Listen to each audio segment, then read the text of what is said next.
Love with God channel daily gospel.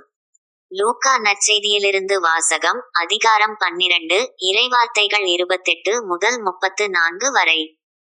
அவர்கள் வாதாடிக் கொண்டிருப்பதை கேட்டுக்கொண்டிருந்த மறைநூல் அறிஞருள் ஒருவர், இயேசு அவர்களுக்கு நன்கு பதில் கூறிக்கொண்டிருந்ததைக் கண்டு அவரை அணுகி வந்து, அனைத்திலும் முதன்மையான கட்டளை எது?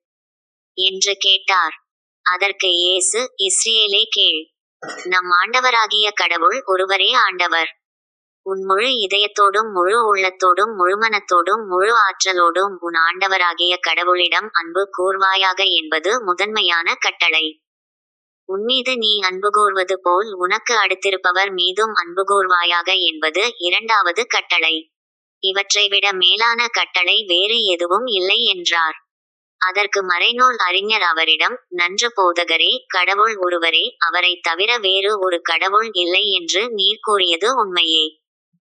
அவரிடம் முழு இதயத்தோடும் முழு அறிவோடும் முழு ஆற்றலோடும் அன்பு செலுத்துவதும், தன்னிடம் அன்பு கொள்வது போல் அடுத்திருப்பவரிடம் அன்பு செலுத்துவதும் எரிபலிகளையும் வேறுபலிகளையும் விட மேலானது என்று கூறினார். அவர் அறிவுத்திறனோடு பதிலளித்ததைக் கண்ட இயேசு அவரிடம், நீர் இறையாட்சியினின்று தொலையில் இல்லை என்றார். அதன்பின் எவரும் அவரிடம் எதையும் கேட்கத் துணியவில்லை. இது ஆண்டவரின் அருள்வாக்கு. இறைவா, உமக்கு நன்றி.